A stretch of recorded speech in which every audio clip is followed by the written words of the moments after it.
بنی اسرائیل ایک بڑا نیک اور صالح بندہ تھا، بزرگ تھے.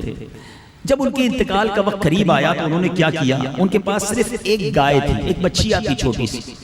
انہوں نے اس بچیا کو، اور ان کا ایک بیٹا بھی تھا، انہوں نے اس بچیا کو اللہ کے بارگاہ میں امانت کے طور پر سپرد کر دیا کہ اے اللہ، میں اس بچیا کو تیرے سپرد کرتا ہوں، جب میرا بیٹا بالغ ہو جائے، بڑا ہو جائے تو مولا اسے لوٹا دینا. اس والد کا، نیک شخص کا انتقال ہو گیا.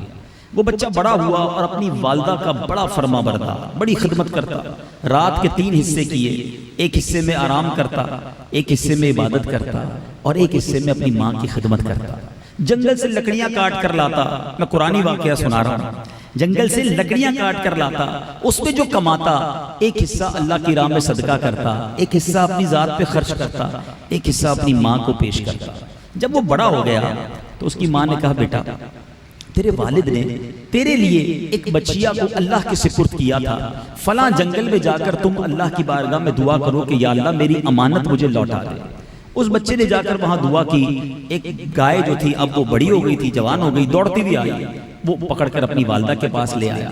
ان دنوں مارکیٹ میں ایک گائے کی قیمت تقریباً 3 درہم تھی. ماں نے کہا بیٹا جاؤ اور جا کے 3 درہم میں، یا 3 دینار تھی، جا کے اس کو سیل کر کے آؤ، لیکن یاد رکھنا میرے مشورے کے بغیر سیل نہیں کرنا، بیچنا نہیں، مجھ سے پوچھنا ضرور. وہ لڑکا گائے کو لے کر بازار میں گیا تو اب وہاں پر ایک گاہک آیا جو دراصل فرشتہ تھا. اس فرشتے نے کہا کہ کتنے میں دو گے؟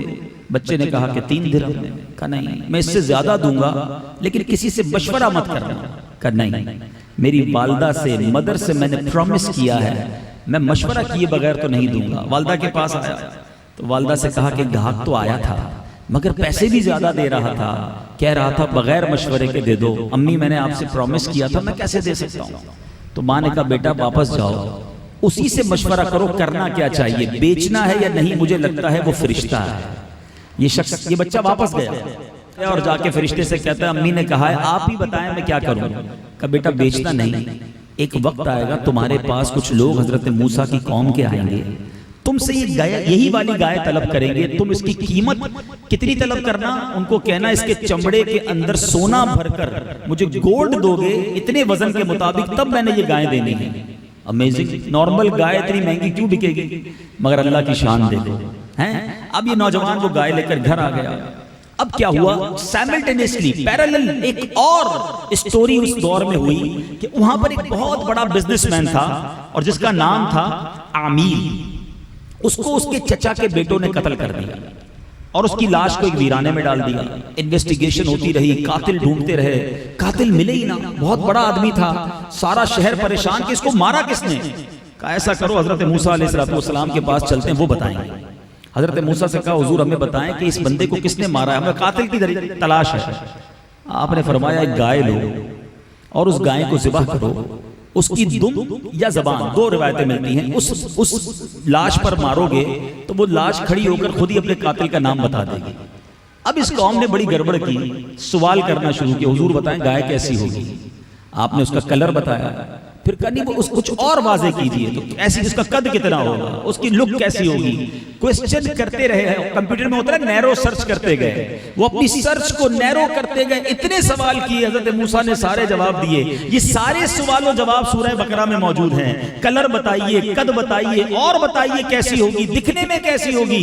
یہ کوئسچن کرتے رہے، حضرت موسیٰ جواب دیتے رہے. آخر کار اتنی سرچ نیرو ہو گئی، اتنا اس کو کہنا کہ کلوز کر دیا کہ اب دنیا میں ایسی ایک ہی گائے تھی جو اس نوجوان کے پاس تھی. ڈھونڈتے ڈھونڈتے وہ لوگ اس نوجوان کے پاس پہنچے. کہا یہی والی گائے چاہیے. کہا میں دوں گا تو صحیح مگر گولڈ کے وزن کے برابر میں دوں گا.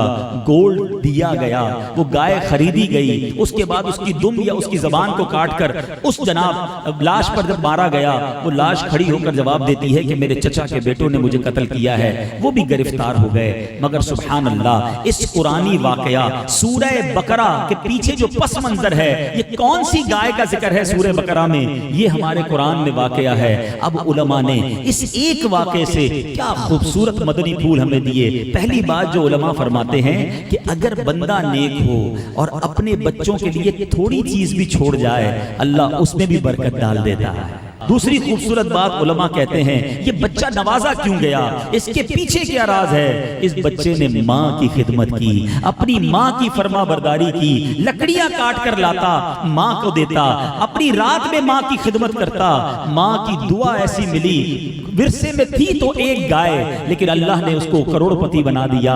اے میرے میٹھے اسلامی بھائیوں، یہ بہت خوبصورت باتیں سمجھنے والی ہیں، قرآن کا یہ میسج لینے والا ہے کہ آج ہم سب اپنے بچوں کی فکر کرتے ہیں، بیوٹیفل، بہت اچھی بات ہے، اپنی آل اولاد کو گناہ سے بچانا، اپنی آل اولاد کی کفالت کرنا، یہ شریعت کو مطلوب ہے، مگر غلطی ہم کہاں کر جاتے ہیں کہ فیملی کو خوش کرنے کے لیے اللہ کو ناراض کر دیتے ہیں، بچوں کی خواہشوں کے لیے اپنے رب کو ناراض کر دیتے ہیں، اس بات کی تمیز اٹھا دیتے ہیں کہ میں جو کما رہا ہوں یہ حلال ہے یا حرام ہے۔ یہاں میں دونوں طرف کے لوگوں کو میسج دینا چاہوں گا، مرد حضرات کبھی بھی فیملی کے لیے، فیملی کے پریشر میں آ کے حرام کی طرف قدم نہ بڑھائیں، کیونکہ آپ حرام کا لقمہ اپنے بچوں کو کھلائیں گے، ان بچوں کی پرورش ہی حرام سے ہوگی، پھر خود بتائیے وہ بچے کیسے فرما بردار اور آگے جا کے آپ کے اوبیڈینٹ بنیں گے۔ اور یہاں میں اپنی بہنوں کو بھی ایک میسج دینا چاہوں گا، اپنے گھر کے مرد پر یہ پریشر نہ دیا کریں کہ ہمیں ہماری خواہشیں پوری کر کے دو، ہمیں کہیں سے بھی لا کر دو۔ دیکھو برابر والے نے کتنا بڑا گھر بنا لیا،